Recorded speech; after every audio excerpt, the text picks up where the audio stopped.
एक गांव में भोलाराम नाम का एक गरीब लकड़हारा रहता था। उस समय ठंड इतनी पड़ रही थी कि सुबह सुबह हाथ सुन्न हो जाते थे और ठंडी हवाओं से शरीर कांपने लगता था। फिर भी वह रोज जंगल से लकड़ियां काटकर बाजार में बेचता था और उसी से अपने परिवार का गुजारा करता था। उसकी बेटी गौरी बहुत समझदार और मेहनती थी। वह हमेशा अपने पिता के काम में हाथ बटाती थी और उनका हौसला भी बढ़ाती थी।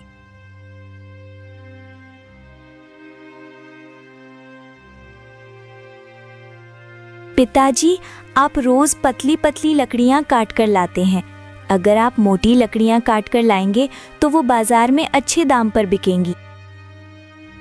अच्छा, तो कल से लोहे की लकड़ियां लेकर आऊंगा, वो तो और भी ज्यादा दाम में बिकेंगी। अरे पिताजी, मैं तो बस कह रही थी कि मेहनत वही करे जिससे ज्यादा फायदा हो। बेटी, जंगल में जो मिलेगा वही तो काट कर लाऊंगा ना, हर दिन किस्मत भी तो साथ नहीं देती। हाँ पिताजी, मैं समझती हूँ, लेकिन काश हमारी गरीबी थोड़ी कम हो जाती। पता नहीं बेटी, भगवान ने हमें इतना गरीब क्यों बनाया, घर में राशन तक नहीं बचा है। आप चिंता मत कीजिए पिताजी, सब ठीक होगा। मैं भी कुछ काम ढूंढने की कोशिश करूंगी। नहीं बेटी, तुम पढ़ाई और घर संभालो, मैं अभी जंगल जा रहा हूँ। शाम तक लकड़ियाँ बेचकर राशन लेकर आऊंगा। ठीक है पिताजी, आप अपना ध्यान रखना। तुम भी घर का ध्यान रखना बेटी। ये कहकर भोलाराम ठंडी सुबह में जंगल में लकड़ियां काटने के लिए निकल गया। उधर गौरी भी घर के कामों में लग गई। वह ठंड के बावजूद घर की सफाई करती, ठंडा पानी भरकर लाती और खुद ही खाना बनाती थी। गांव के लोग गर्म गर्म कपड़े पहनकर रहते थे, लेकिन उसके पिता के पास ठंड से बचने के लिए कुछ भी नहीं था। इतनी कड़ाके की ठंड में भी उन्हें सिर्फ एक धोती में ही काम करना पड़ता था।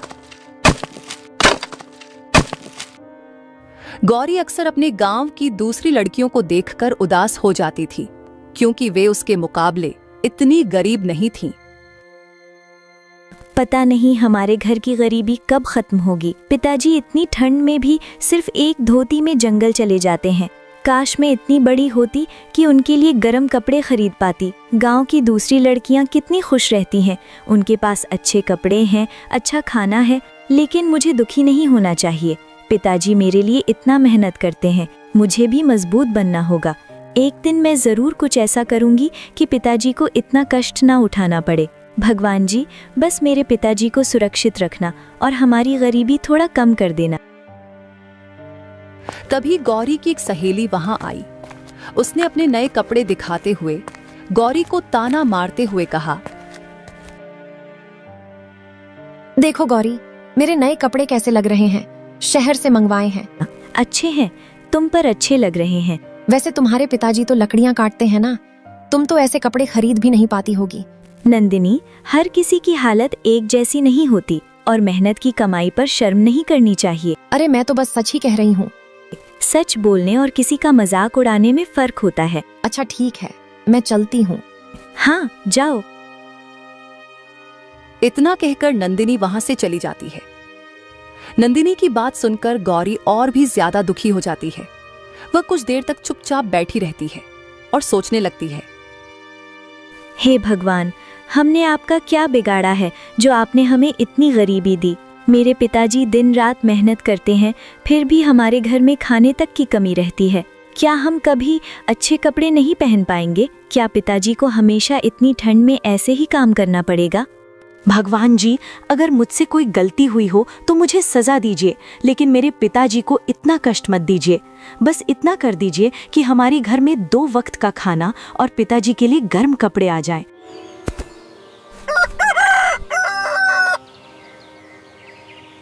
इसी तरह समय बीतता जा रहा था और समय के साथ उनकी हालत और भी ज्यादा खराब होती जा रही थी।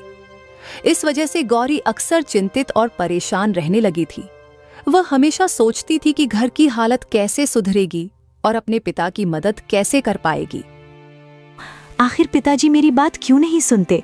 मैं कितनी बार कह चुकी हूँ कि मोटी लकड़ियाँ काट कर लाया करें, वो ज्यादा दाम में बिकेंगी, लेकिन वो हमेशा वही पतली लकड़ियाँ लेकर आ जाते हैं। ऐसे तो हमारी गरीबी कभी खत्म नहीं होगी। घर की हालत दिन ब दिन और खराब होती जा रही है। कभी राशन नहीं होता, कभी कपड़े नहीं होते। आखिर कब तक ऐसा चलेगा? बस अब बहुत हो गया। आज आने दो पिताजी को, तब मैं उन्हें साफ साफ सब बता दूंगी। मैं उन्हें समझाऊंगी कि ऐसे पतली लकड़ियां लाकर हमारा गुजारा नहीं चलेगा। अगर वो मेरी बात नहीं सुनेंगे तो मैं भी चुप नहीं बैठूंगी। मैं उन्हें बताऊंगी कि घर की हालत कितनी खराब हो चुकी है। मैं पिताजी से लड़ना नहीं चाहती, लेकिन अब उन्हें सच जानना ही होगा। भगवान जी, बस आज मुझे हिम्मत देना कि मैं पिताजी से अपनी बात कह सकूं। शाम को जब भोलाराम काम करके घर लौटा तो उसके पास सिर्फ 100 रुपए ही थे। ये देखकर गौरी गुस्से और चिंता से भर उठी, क्योंकि वह समझ रही थी कि इतने कम पैसों में घर चलाना और जरूरी चीजें लाना बहुत मुश्किल होने वाला है। पिताजी, ये क्या? पूरे दिन की मेहनत के बाद सिर्फ 100 रुपए? इससे घर कैसे चलेगा? बेटी, आज जंगल में ज्यादा अच्छी लकड़ियां नहीं मिली, जो मिली वही बेच पाया।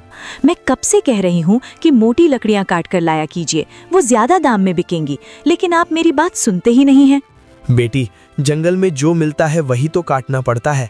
हर दिन एक जैसा नहीं होता। लेकिन ऐसे तो हमारी गरीबी कभी खत्म नहीं होगी। घर में राशन तक नहीं है। तो क्या करूं मैं? दिन रात मेहनत करता हूं तुम्हारे लिए। मैं तो बस घर की हालत सुधारने की बात कर रही हूँ। अगर ऐसा है तो तुम ही जंगल जाकर लकड़ियां क्यों नहीं काट लेती? तब पता चलेगा मेहनत क्या होती है। ये सुनकर गौरी बहुत दुखी हो गई, क्योंकि उसे अपने पिता से ऐसी उम्मीद नहीं थी। वह अंदर ही अंदर बहुत निराश हो गई और उसे लगने लगा कि उनकी परेशानियां शायद जल्दी खत्म नहीं होंगी। अगर आप यही चाहते हैं कि मैं जंगल जाकर लकड़ी काट कर लाऊं तो ठीक है, कल ही मैं जंगल जाऊंगी और लकड़ियां काट कर लाऊंगी।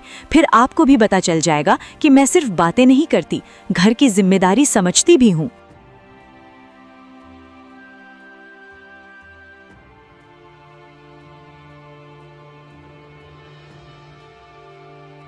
अगली सुबह गौरी जल्दी उठी और चुपचाप अपने पिता की कुल्हाड़ी लेकर जंगल की ओर चली गई।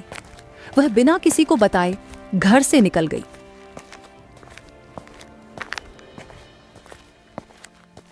जब भोलाराम उठा तो उसने देखा कि गौरी घर पर नहीं है। यह देखकर वह बहुत परेशान हो गया। गौरी, ओ गौरी, बेटी कहाँ हो? अरे ये लड़की गई कहाँ सुबह सुबह? कल मैंने जो कहा गलत तो नहीं कहा था। मैं उसके भले के लिए ही तो बोल रहा था। जंगल का काम आसान नहीं होता, वो समझती क्यों नहीं है? मैं दिन रात मेहनत करता हूँ इस घर के लिए। अगर मैंने गुस्से में 2 बात कह दी तो क्या गलत कर दिया? लेकिन वो है कहाँ? बिना बताए कभी नहीं जाती थी। कहीं सच में जंगल तो नहीं चली गई? हे भगवान, मेरी बेटी को सुरक्षित रखना। वहीं दूसरी तरफ गौरी जंगल में पहुंच गई और एक मजबूत पेड़ की तलाश करने लगी।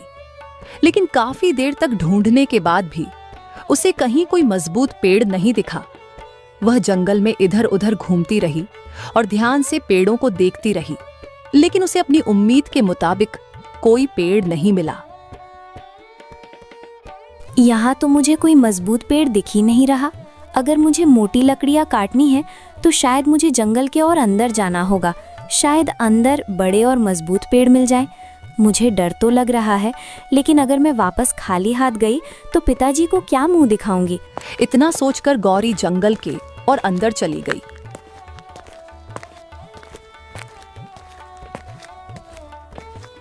नहीं, मुझे हिम्मत करनी होगी।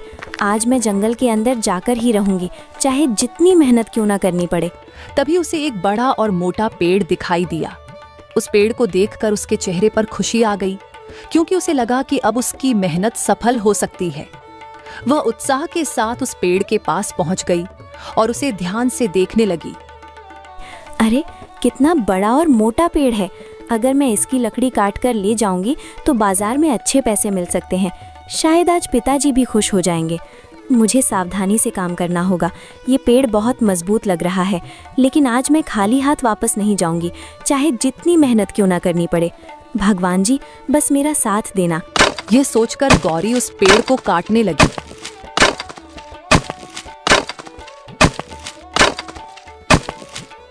तभी अचानक उसे वहां एक ब्राह्मण दिखाई दिया। चारों तरफ हल्की धुंध छाई हुई थी और जंगल का माहौल थोड़ा रहस्यमय लग रहा था। उस अनजान व्यक्ति को वहां अचानक देखकर गौरी थोड़ी हैरान हो गई और सावधानी से उसकी ओर देखने लगी, जैसे समझने की कोशिश कर रही हो कि वह कौन है और वहां क्या कर रहा है। ओह, ये तो कोई ब्राह्मण लग रहे हैं। लगता है ये गहरी साधना में लीन है। मुझे इन्हें परेशान नहीं करना चाहिए, लेकिन मुझे वहां जाकर पास से देखना चाहिए। शायद इन्हें किसी मदद की ज़रूरत हो, या शायद ये कोई महान साधु हो। मुझे धीरे से जाना होगा ताकि इनकी साधना में बाधा ना आए। इतना सोचकर गौरी ब्राह्मण के पास चली गई। उनके पास जाकर गौरी ने देखा कि वह शांत भाव से ध्यान में बैठे हुए थे। आसपास का वातावरण बिल्कुल शांत था और गौरी कुछ देर वहीं खड़ी होकर उन्हें देखने लगी। अरे, इनके पास तो बहुत सारे सूखे पत्ते और कचरा जमा हो गया है। शायद ये साधना में इतने लीन हैं कि इन्हें आसपास की सफाई का ध्यान ही नहीं रहा। अगर मैं ये सब साफ कर दूं तो अच्छा होगा। इससे इनकी साधना में भी आसानी होगी। हाँ, मुझे चुपचाप ये सब साफ कर देना चाहिए ताकि इन्हें कोई परेशानी ना हो। इतना सोचकर गौरी ने ब्राह्मण के आसपास जितनी भी गंदगी थी वह सब साफ कर दी। उसने ध्यान से वहां की जगह को साफ किया और चारों तरफ फैली सूखी पत्तियां और कचरा हटा दिया। बेटी, तुम कौन हो और यहाँ जंगल के अंदर क्या कर रही हो? महाराज, मैं गरीब लकड़हारे की बेटी हूँ और लकड़ियाँ काटने आई हूँ। और ये सफाई क्या तुमने की है? जी महाराज, ब्राह्मण के पास कचरा अच्छा नहीं लगता, इसीलिए मैंने साफ कर दिया। बेटी, तुम बहुत संस्कारी और दयालु लगती हो। आजकल ऐसे संस्कार कम देखने को मिलते हैं। मैंने तो बस अपना कर्तव्य समझकर किया है महाराज। बेटी, तुम यहाँ जंगल के इतने अंदर क्या करने आई हो? बताओ, मैं तुम्हारी कैसे सहायता कर सकता हूँ? महाराज, मैं लकड़ियाँ काटने आई हूँ, लेकिन मुझे आपसे एक बात पूछनी है। आप बस मुझे इतना बता दीजिए कि इधर इतनी ठंड में भी जंगल की इस तरफ बिल्कुल भी ठंड क्यों नहीं है? बेटी, क्योंकि इस तरफ से आगे मायावी जंगल शुरू हो जाता है। मायावी जंगल? ये कैसा जंगल है महाराज? मैंने इसके बारे में कभी नहीं सुना। ये जगह साधारण नहीं है। ये ऐसा जंगल है जहाँ जाने वाले को बहुत धन दौलत मिल सकती है, लेकिन इसकी कीमत भी बहुत बड़ी होती है। क्या सच में कोई वहाँ जाकर अमीर बन सकता है महाराज? हाँ बेटी, अगर तुम इस जंगल के अंदर चली जाओ तो माला माल हो सकती हो। लेकिन एक बात हमेशा याद रखना, जो एक बार इस जंगल में चला जाता है वह वापस नहीं आ पाता। लेकिन महाराज, ये जंगल तो इतना खूबसूरत और शांत लग रहा है, फिर ऐसा कैसे हो सकता है? बेटी, हर चमकती चीज सोना नहीं होती। इस जंगल की माया बहुत गहरी है। जैसे कोई मीठा जहर होता है, वैसे ही ये जंगल भी लोगों को अपने जाल में फंसा लेता है। लेकिन महाराज, अगर मैं सावधानी से जाऊं तो? अगर मैं जल्दी वापस आ जाऊं तो? बेटी, इस जंगल में जाने के बाद समय, रास्ता और समझ सब बदल जाते हैं। बहुत लोग गए, लेकिन कोई लौट कर नहीं आया। फिर भी महाराज, अगर इसके अंदर जाने से मैं अमीर हो सकती हूँ तो मैं जरूर जाऊंगी। मैं अपने पिताजी की गरीबी खत्म करना चाहती हूँ। बेटी, मैं तुम्हें रोक नहीं सकता, लेकिन तुम्हें चेतावनी जरूर दे सकता हूँ। सोच समझकर फैसला करना। मैंने फैसला कर लिया है महाराज। मैं इस जंगल के अंदर जाऊंगी और वापस भी लौट कर आऊंगी। भगवान तुम्हारी रक्षा करें बेटी, क्योंकि आगे का रास्ता बहुत कठिन है। ये सब देखकर ब्राह्मण हल्के से मुस्कुराया, लेकिन गौरी बिना पीछे मुड़े आगे बढ़ती चली गई। वह धीरे धीरे जंगल के और अंदर जाती रही। अंदर पहुंचकर गौरी हैरान रह गई, क्योंकि वहां बिल्कुल भी ठंड नहीं थी। हवा हल्की और सुहानी थी और चारों तरफ हरियाली फैली हुई थी। वह जंगल बहुत ही सुंदर और शांत था। पेड़ पौधे हरे भरे थे, रंग बिरंगे फूल खिले हुए थे और पक्षियों की मधुर आवाज सुनाई दे रही थी। ये सब देखकर गौरी को लगा जैसे वह किसी जादुई जगह पर आ गई हो। अरे, यहाँ तो बिल्कुल भी ठंड नहीं है। बाहर तो इतनी कड़ाके की ठंड थी, लेकिन यहाँ की हवा कितनी हल्की और सुहानी लग रही है। ये जंगल कितना खूबसूरत है। चारों तरफ हरियाली ही हरियाली है। इतने सुंदर फूल मैंने पहले कभी नहीं देखे। और ये पक्षियों की आवाज, जैसे कोई मधुर संगीत बज रहा हो। सच में ये जगह तो किसी जादुई दुनिया जैसी लग रही है। शायद ब्राह्मण महाराज सही कह रहे थे, ये सच में मायावी जंगल है। अगर यहाँ सच में धन दौलत मिल सकती है तो शायद मेरी और पिताजी की गरीबी सच में खत्म हो सकती है। मुझे आगे बढ़कर देखना चाहिए, शायद आगे और भी कुछ खास हो। वह धीरे धीरे आगे बढ़ती जा रही थी। जंगल की सुंदरता देखकर और वहां बिल्कुल भी ठंड महसूस न होने पर वह हैरान थी। ये सब देखकर उसने अपने आप से धीरे से कुछ कहा और आसपास के माहौल को ध्यान से देखने लगी। ये जंगल सच में कितना अलग है। जितना अंदर जा रही हूँ उतना ही ज्यादा सुंदर होता जा रहा है। ना ठंडी हवा, ना डर, बस शांति ही शांति है। मुझे तो लग रहा है जैसे मैं किसी सपने में चल रही हूँ। शायद सच में यही वो जगह है जहाँ से मेरी किस्मत बदल सकती है। लेकिन मुझे सावधान भी रहना होगा। ब्राह्मण महाराज ने चेतावनी भी दी थी। तभी सामने से एक तोता उड़ता हुआ उसकी ओर आया। उसे इतने पास उड़ते हुए देखकर गौरी काफी हैरान हो गई। वह कुछ पल के लिए रुक गई और ध्यान से उस तोते को देखने लगी। अरे कितना सुंदर तोता है। मैंने इतना प्यारा तोता पहले कभी नहीं देखा। तुम मेरे इतने पास कैसे आ गए? तुम यहाँ इस मायावी जंगल में कैसे आ गई? यहाँ कोई आसानी से नहीं पहुँच पाता। तोते को बोलता देख गौरी बहुत हैरान हुई और बोली, अरे तुम बोल कैसे सकते हो? मैंने आज तक बोलने वाला तोता नहीं देखा। घबराओ मत, ये मायावी जंगल है। यहाँ हर चीज एक अजूबा है, इसलिए मेरा बोलना तुम्हें अजीब लग रहा होगा। बताओ तुम यहाँ कैसे पहुँची?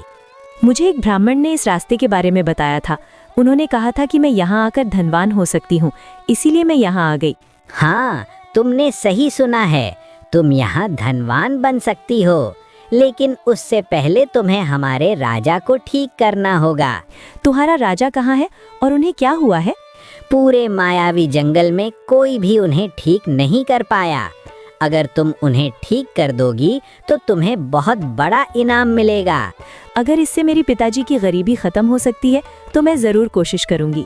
तो मेरे साथ चलो, मैं तुम्हें रास्ते में सब कुछ बता दूंगा। ठीक है, मैं तुम्हारे साथ चलती हूँ। इतना कहकर तोता गौरी को अपने साथ आगे ले गया। वह उसके पीछे पीछे जंगल के और अंदर जाती चली गई।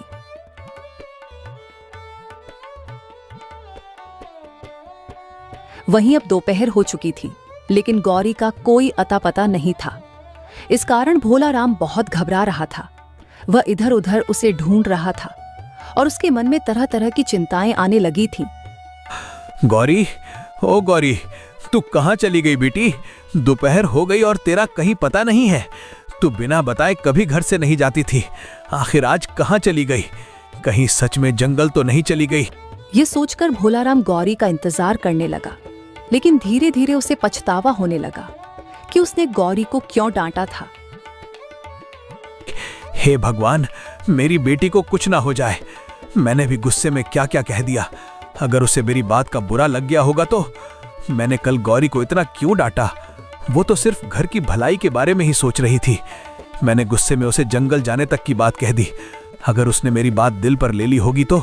ये सोचकर उसकी चिंता और बढ़ गई और वह मन ही मन भगवान से उसकी सलामती की दुआ करने लगा। हे भगवान, मेरी बेटी जहां भी हो उसे सुरक्षित रखना। मैं बस उसे सही सलामत वापस देखना चाहता हूं। अगर वो वापस आ जाए तो मैं उसे कभी नहीं डांटूंगा। बस भगवान, मेरी गौरी को मेरे पास वापस भेज दे। इतना सोचकर भोला राम गौरी को ढूंढने के लिए जंगल की ओर चल पड़ा। वह जल्दी जल्दी कदम बढ़ाते हुए उसे आवाज लगाता जा रहा था। वहीं दूसरी तरफ गौरी तोते के पीछे पीछे जंगल के अंदर जाती चली जा रही थी और बार बार इधर उधर देखते हुए आगे बढ़ रही थी। हम लोग कहाँ जा रहे हैं? तुम मुझे जंगल के अंदर और कहाँ ले जा रहे हो? मैं तुम्हें यहाँ के जादुई झरने के पास लेकर जा रहा हूँ। जादुई झरना? वहाँ जाकर मुझे क्या करना होगा? उस झरने के पीछे एक मूर्ति है। तुम्हें उस मूर्ति पर जादुई झरने का पानी डालना होगा। ऐसा करते ही हमारे राजा ठीक हो जाएंगे। अगर इतना आसान है तो तुमने ये काम किसी और से क्यों नहीं करवाया? बहुत लोगों ने कोशिश की, लेकिन कोई भी ये काम पूरा नहीं कर पाया। क्यों? ऐसा क्या मुश्किल है इसमें? ये काम जितना आसान दिखता है उतना है नहीं, और सच कहूँ तो मुझे भी नहीं पता कि तुम ये काम कर पाओगी या नहीं। मैं पूरी कोशिश करूंगी। अगर इससे तुम्हारे राजा और मेरे पिताजी दोनों की मदद हो सकती है तो मैं पीछे नहीं हटूंगी। इसके बाद वे लोग एक झरने के पास पहुंचे। वह झरना बहुत ही खूबसूरत था। साफ पानी ऊंचाई से गिर रहा था और आसपास हरियाली फैली हुई थी। उसे देखकर गौरी ठहर गई और हैरानी से उसे देखने लगी। फिर उसने धीरे से कुछ कहा। अरे, ये झरना कितना सुंदर है, इतना साफ पानी जैसे चांदी बह रही हो। यहाँ का माहौल कितना शांत और सुहाना है। मैंने आज तक इतना खूबसूरत झरना नहीं देखा। क्या यही वो जादुई झरना है जिसके बारे में तुम बता रहे थे? इसके बाद गौरी तोते के साथ झरने के पास चली गई, लेकिन जैसे ही वे वहां पहुंचे, झरने का बहता हुआ पानी अचानक रुक गया। ये देखकर गौरी हैरान रह गई और आश्चर्य से उस झरने को देखने लगी, जैसे उसे अपनी आंखों पर विश्वास ही न हो रहा हो। अरे, ये क्या हुआ? अभी तो झरने का पानी बह रहा था, अचानक रुक कैसे गया? ये तो बहुत अजीब है। क्या ये भी इस मायावी जंगल का ही जादू है? मुझे तो अपनी आंखों पर विश्वास ही नहीं हो रहा। अब आगे क्या होगा? इसके बाद गौरी झरने की दूसरी तरफ गई तो वहां एक पुरानी मूर्ति रखी हुई थी। वह मूर्ति काफी अलग और रहस्यमयी लग रही थी। उसे देखकर गौरी कुछ पल के लिए रुक गई और ध्यान से उसे देखने लगी। अरे, ये कैसी मूर्ति है? कितनी पुरानी और रहस्यमयी लग रही है। क्या यही वो मूर्ति है जिसके बारे में तोते ने बताया था? पता नहीं कितने सालों से ये यहाँ रखी होगी। इसे देखकर थोड़ा डर भी लग रहा है, लेकिन मुझे हिम्मत रखनी होगी। शायद इसी मूर्ति से हमारे राजा ठीक हो सकते हैं और शायद मेरी किस्मत भी बदल सकती है। फिर गौरी ने झरने का पानी उस मूर्ति पर डाल दिया। जैसे ही पानी मूर्ति पर पड़ा, मूर्ति में से एक तेज प्रकाश निकलने लगा। कुछ ही पल में वह मूर्ति चमकने लगी और अचानक वहां एक मोर प्रकट हुआ, जो देखते ही देखते एक जीवित राजा में बदल गया। यह सब देखकर गौरी बहुत हैरान रह गई। वहीं दूसरी तरफ राजा अपने आप को फिर से अपने असली रूप में देखकर बहुत खुश हुआ। वह कुछ पल तक इधर उधर देखने लगा और फिर उसने गौरी की ओर देखा और उससे बात करने लगा। तुमने मुझे श्राप से मुक्त किया है। मैं तुम्हारा बहुत आभारी हूं।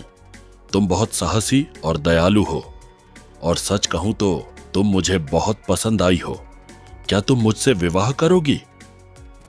नहीं नहीं महाराज, मैं ऐसा नहीं कर सकती। मुझे अपने पिताजी के पास वापस जाना है। वो मेरा इंतजार कर रहे होंगे। लेकिन तुम इस जंगल से बाहर नहीं जा सकती। क्यों महाराज, मैं बाहर क्यों नहीं जा सकती? इस मायावी जंगल में एक भयानक राक्षस रहता है। वह किसी को भी इस जंगल से बाहर नहीं जाने देता। अगर ऐसा है तो मैं उस राक्षस को भी मार दूंगी, लेकिन मैं यहाँ से बाहर जरूर जाऊंगी। वो राक्षस बहुत शक्तिशाली है। बहुत लोगों ने कोशिश की, लेकिन कोई उसे हरा नहीं पाया। मुझे फर्क नहीं पड़ता, मैं अपने पिताजी के पास वापस जाऊंगी ही। ब्राह्मण ने कहा था कि यहाँ आकर मैं अमीर हो जाऊंगी, लेकिन ऐसा कुछ हुआ ही नहीं। मुझे बस अपने घर वापस जाना है। तुम बहुत बहादुर हो गौरी, लेकिन आगे का रास्ता बहुत खतरनाक है। इसके बाद गौरी राजा के साथ झरने की दूसरी तरफ आ गई। बाहर आकर उसने चारों ओर देखा, लेकिन वहां तोता कहीं दिखाई नहीं दे रहा था। महाराज, वो तोता कहाँ गया? अभी तो यहीं था, अचानक गायब कैसे हो गया? उसका काम पूरा हो गया था, इसलिए वह अब मुक्त हो गया। मैं तो यहाँ धनवान बनने आई थी, लेकिन लगता है ऐसा कुछ नहीं हो पाएगा। निराश मत हो, मैं तुम्हें ढेर सारा सोना दूंगा, जिससे तुम बहुत अमीर हो जाओगी। सच महाराज? हाँ, लेकिन एक शर्त है। वो सोना लेने के बाद तुम्हें उस राक्षस को मारना होगा, तभी तुम इस जंगल से बाहर जा पाओगी। अगर ऐसा करना पड़े तो मैं तैयार हूँ। अच्छा, तो तैयार हो जाओ। आगे का रास्ता आसान नहीं होगा। महाराज, मुझे आशीर्वाद दीजिए, मैं अब चलती हूँ। भगवान तुम्हारी रक्षा करें गौरी। यह कहकर राजा ने गौरी को ढेर सारा खजाना दे दिया। इतना सारा खजाना देखकर गौरी बहुत ज्यादा खुश हो गई। उसकी आंखों में खुशी चमकने लगी और उसे लगा कि अब उसके पिता की सारी परेशानियां खत्म हो जाएंगी। इतना सारा खजाना, आखिरकार मैं धनवान हो ही गई। अब मुझे और मेरे पिताजी को गरीबी नहीं देखनी पड़ेगी। मैं इस खजाने से अपने पिताजी की सारी परेशानियां खत्म कर दूंगी। हाँ, अब तुम्हारे पास बहुत सारा धन है, लेकिन यहाँ से जाने से पहले तुम्हें उस राक्षस को मारना होगा। अगर तुम ऐसा नहीं कर पाई तो मेरे पास वापस आ जाना, तब मैं तुमसे विवाह कर लूंगा। यह सुनकर गौरी वहां से निकल गई और वापस जाने लगी।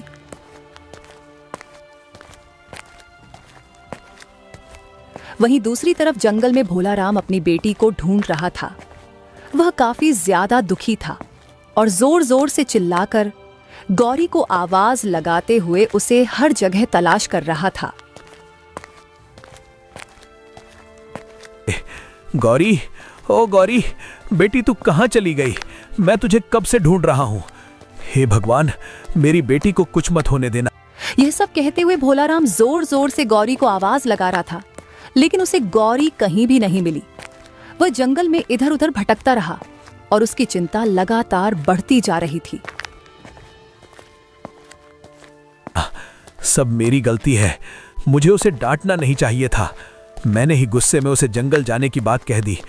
अगर उसे कुछ हो गया तो मैं खुद को कभी माफ नहीं कर पाऊंगा। गौरी, तू जहां भी हो, एक बार आवाज दे दे बेटी, मैं तुझे लेकर घर चला जाऊंगा। बस भगवान, मेरी गौरी को सुरक्षित रखना। उसकी आंखों से लगातार आंसू बह रहे थे और वह बेहद बेबस महसूस कर रहा था। गौरी, ओ गौरी, तू कहाँ है बेटी? मैं तुझे कब से ढूंढ रहा हूँ, लेकिन तू कहीं दिखाई ही नहीं दे रही। हे भगवान, मेरी बच्ची को सुरक्षित रखना। जंगल इतना बड़ा है, मैं उसे कहाँ ढूंढूं? अगर उसे कुछ हो गया तो मैं कैसे जीऊँगा? सब मेरी ही गलती है। मुझे उसे इतना गुस्सा नहीं करना चाहिए था। गौरी, बस एक बार मिल जा, मैं तुझे कभी कुछ नहीं कहूँगा। मैं तुझे लेकर अभी घर चला जाऊँगा। तभी थोड़ी दूर चलने पर उसे अपनी कुल्हाड़ी दिखाई दी। कुल्हाड़ी को देखकर भोलाराम चौंक गया।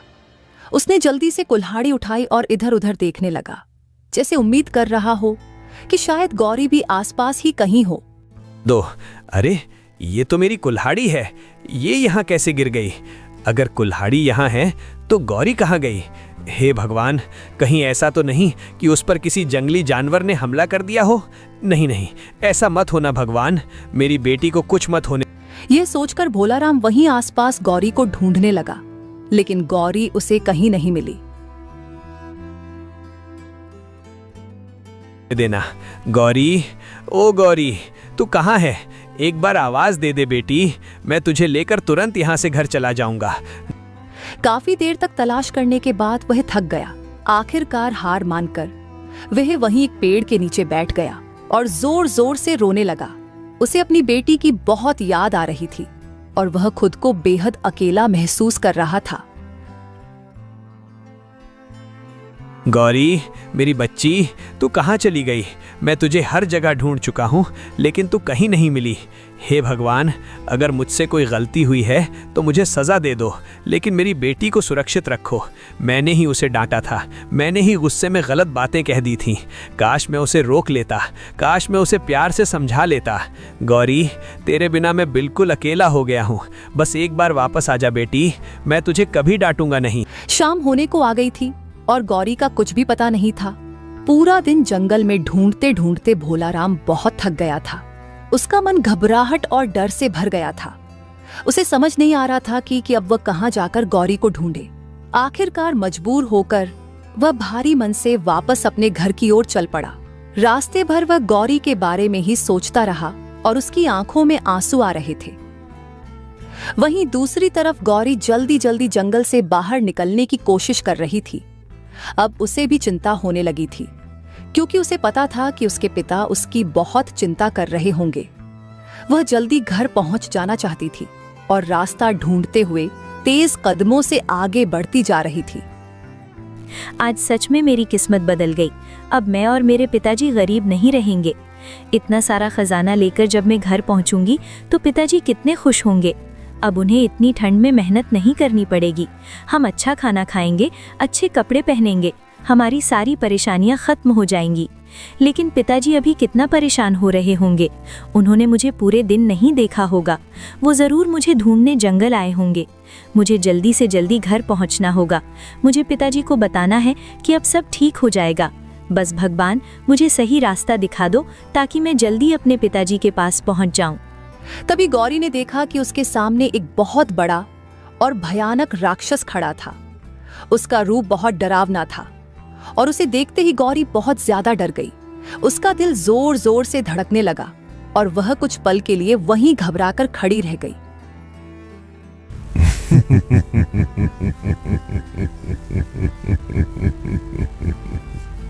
मुझे पता था कि तुम यहाँ से बाहर जाने की कोशिश जरूर करोगी। मुझे जाने दो, मुझे अपने पिताजी के पास जाना है, वो मेरा इंतजार कर रहे होंगे। नहीं, अब तुम इसी मायावी दुनिया की होकर रह जाओगी। कृपया मुझे जाने दो, मैंने तुम्हारा क्या बिगाड़ा है? मुझे किसी की परवाह नहीं। अब तुम यहाँ से कभी बाहर नहीं जा सकती। चुपचाप इसी जंगल में रह जाओ, नहीं तो मुझे तुम्हें मारना पड़ेगा। अब मैं क्या करूं? मैं इससे कैसे बचूं? मुझे कोई रास्ता सोचना होगा। मुझे हिम्मत नहीं हारनी चाहिए। उसे समझ नहीं आ रहा था कि अब वह क्या करे और कैसे वहां से बचे। उसे याद आया कि राजा ने उसे बताया था कि वह उस राक्षस को तभी हरा सकती है जब किसी तरह उससे उसका अपना हाथ उसके ही सिर पर रखवा दे। लेकिन वह राक्षस बहुत ही चालाक था और ऐसा आसानी से नहीं करेगा। ये सोचकर गौरी डर के साथ साथ गहरी सोच में भी पड़ गई कि अब वह क्या करे।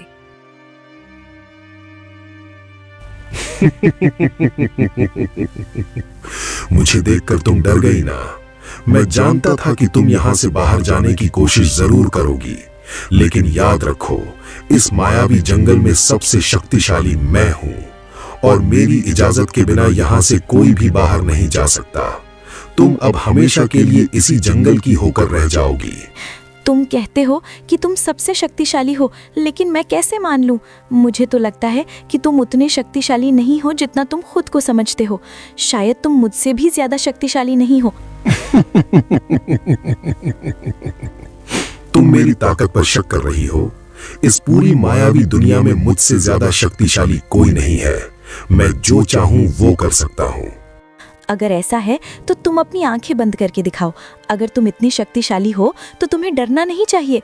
लगता है तुम मेरे जैसा भी नहीं कर सकते। शायद तुम उतने शक्तिशाली हो ही नहीं जितना तुम कहते हो।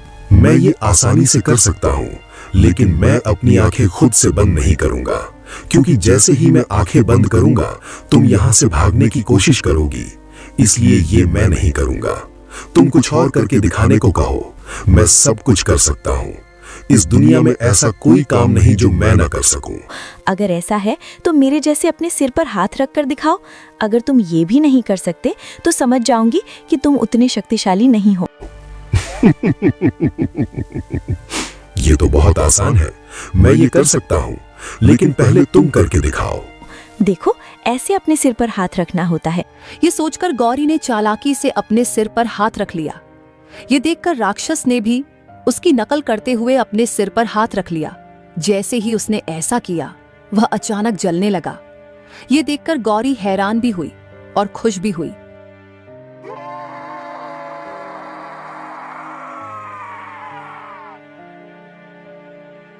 ये सच में काम कर गया। भगवान का शुक्र है, आखिरकार मैं इस राक्षस से बच गई। अब मैं सच में यहाँ से बाहर जा पाऊंगी। पिताजी, मैं आ रही हूँ। अब हमारी गरीबी भी खत्म हो जाएगी और हमें कभी इतना दुख नहीं झेलना पड़ेगा। मुझे हिम्मत रखनी होगी और जल्दी से यहाँ से निकलना होगा। कुछ ही देर में राक्षस जलकर खत्म हो गया। उसे खत्म होता देखकर गौरी ने राहत की सांस ली। आखिरकार राक्षस खत्म हो गया। अब मुझे यहाँ एक पल भी नहीं रुकना चाहिए। मुझे जल्दी से जल्दी इस मायावी जंगल से बाहर निकलना होगा। पिताजी मेरा इंतजार कर रहे होंगे। वो कितने परेशान हो रहे होंगे। अब मेरे पास खजाना भी है और रास्ता भी साफ है। बस भगवान, मुझे सही रास्ता दिखा दो ताकि मैं जल्दी अपने घर पहुँच सकूँ। अब उसे लगा कि खतरा टल गया है और वह सुरक्षित रूप से जंगल से बाहर निकल सकती है। इसलिए वह जल्दी जल्दी बाहर निकलने की ओर बढ़ने लगी। इतना करके गौरी ने उस रहस्यमयी जंगल को पार कर लिया और धीरे धीरे अपने गांव की तरफ लौट आई। कुछ ही देर में वह अपनी दुनिया में वापस आ गई। अपने आसपास की जानी पहचानी जगहों को देखकर उसे राहत महसूस हुई। आखिरकार मैं मायावी जंगल से बाहर आ गई। भगवान का लाख लाख शुक्र है। अब मैं अपने घर जा सकती हूँ। पिताजी मुझे देखकर कितनी खुश होंगे। अब हमारी सारी परेशानियां खत्म हो जाएंगी। मुझे जल्दी से जल्दी घर पहुंचना होगा। गौरी खुद से यही सब बातें करते हुए आगे बढ़ रही थी कि तभी उसे सामने वही ब्राह्मण दिखाई दिए। उन्होंने जैसे ही गौरी को देखा, वह हैरानी और खुशी से भर उठे और उसकी तरफ मुस्कुराते हुए देखने लगे। अरे, तुम तो वही हो ना जो मायावी जंगल के अंदर गई थी, लेकिन तुम बाहर कैसे आ गई? जी महाराज, मैं मायावी जंगल के अंदर गई थी। वहाँ मुझे एक बहुत बड़ा और भयानक राक्षस मिला, लेकिन मैंने उसे उसकी ही बातों में फंसाकर मार दिया और वहाँ से बाहर निकल आई। ये सब आपकी बताई हुई बातों और भगवान की कृपा से ही हो पाया महाराज। अद्भुत, तुम बहुत साहसी और बुद्धिमान हो। बहुत कम लोग ऐसा कर पाते हैं। भगवान तुम्हारा भला करें, तुम्हारा भविष्य बहुत अच्छा होगा। जाओ, सुखी रहो और अपने पिता का ध्यान रखना। आना है। धन्यवाद महाराज। इतना कहकर गौरी अपने घर की ओर चल पड़ी। वह जल्दी जल्दी कदम बढ़ा रही थी क्योंकि वह अपने पिता से मिलना चाहती थी। वहीं दूसरी तरफ बोलाराम घर में अपनी बेटी को याद करके रोए जा रहा था। वो बहुत परेशान था और बार बार दरवाजे की ओर देख रहा था, जैसे उसे उम्मीद हो कि गौरी अभी घर वापस आ जाएगी। मैंने गुस्से में उसे बहुत कुछ कह दिया। काश मैं उसे प्यार से समझा लेता। अगर वो वापस आ जाए तो मैं उसे कभी दुख नहीं दूंगा। बस एक बार मेरी गौरी घर वापस आ जाए। तभी वहां गौरी आ गई। उसने अपने पिता को इस तरह रोते हुए देखा तो वह कुछ पल के लिए रुक गई।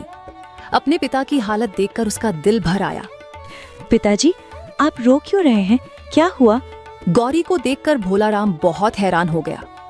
उसे अपनी आंखों पर यकीन ही नहीं हो रहा था कि गौरी सच में वापस आ गई है। गौरी, तू सच में तू मेरे सामने खड़ी है? हाँ पिताजी, मैं ही हूँ। पिताजी, मैं ठीक हूँ, आप चिंता मत कीजिए। अब सब ठीक है पिताजी, मैं वापस आ गई हूँ। मुझे तो यकीन ही नहीं हो रहा। गौरी, तू वापस आ गई। भगवान का लाख लाख शुक्र है। मैं बहुत डर गया था। मुझे लगा मैं तुझे खो चुका हूँ। गौरी, तू पूरे दिन कहाँ थी? तूने इतनी देर कहाँ लगा दी? मैं तुझे पूरे जंगल में ढूंढता रहा। पिताजी, मैं ठीक हूँ, आप चिंता मत कीजिए। और अब तो हमारे पास खजाना भी है। अब हम गरीब नहीं रहेंगे। खजाना? कौन सा खजाना? तू क्या कह रही है गौरी? पिताजी, मैं आपको सब कुछ बताऊंगी। मेरे साथ बहुत अजीब चीजें हुई, लेकिन अब सब ठीक है। इस तरह गौरी ने भोलाराम को सारी बात बता दी। ये सब सुनकर उसे यकीन ही नहीं हो रहा था।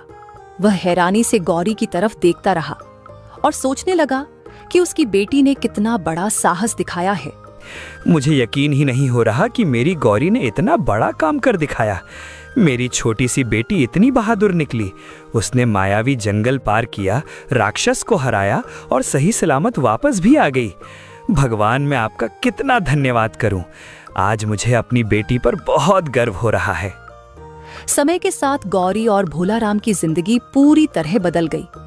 उन्होंने उस खजाने का सही इस्तेमाल किया और अपना छोटा सा घर ठीक कराया। अब उन्हें खाने, कपड़ों या किसी जरूरी चीज की कमी नहीं रही। भोलाराम ने जंगल जाना छोड़ दिया और आराम से रहने लगा। गौरी ने भी अपने सपनों को पूरा करने की ठान ली और अच्छे से जीवन जीने लगी।